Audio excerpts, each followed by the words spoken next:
আসসালামু আলাইকুম। আজকে গুরুত্বপূর্ণ বিষয়। আমরা যখন বিয়ে শাদী করার জন্য প্রস্তুতি নেই, আমাদের জন্য অনেকেই ব্যস্ত থাকে। কনের জন্য কিরকম শাড়ি, বরের জন্য কিরকম পোশাক এবং কনের বরের বাড়ির যে মেহমান আসবে তাদের মেহমানদারি কিভাবে করব সেটা নিয়ে অনেকে ব্যস্ত থাকি। আচ্ছা, আমরা অবশেষে সুন্দর বিয়ে করলাম। আমাদের বাসরঘর হলো। কি আনন্দ উল্লাস, শ্বশুর বাড়ি আসলে খাবার, ওই বাড়িতে গেলে খাবার। এরকম করতে, করতে আমাদের ঘরে একটা সন্তান আসলো।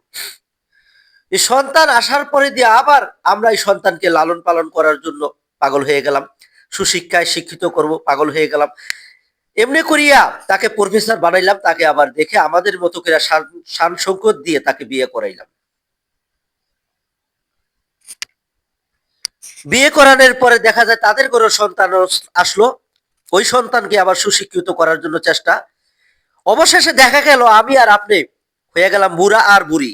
তাদের কাছে অবহেলার পাত্র হয়ে গেলাম। ভাই, প্রত্যেকটা ফ্যামিলিতে এরকম। বুড়া হয়ে গেলে মানুষ অবহেলার পাত্র হয়। তাই যাকে ভালোবাসিলে সে কখনো আমাদেরকে নৈরাশ করবো না, দূরে ঠেলে দিবে না। সে হলো আমার আপনার প্রতিপালক। এই দুনিয়ার ভিতরে মায়া মহব্বত কমায়া আমাদের প্রতিপালককে আমরা ভালোবাসি। ভুল হইলে ক্ষমার দৃষ্টিতে দেখবেন। মরার কথা অবশ্যই স্মরণ রাখবেন।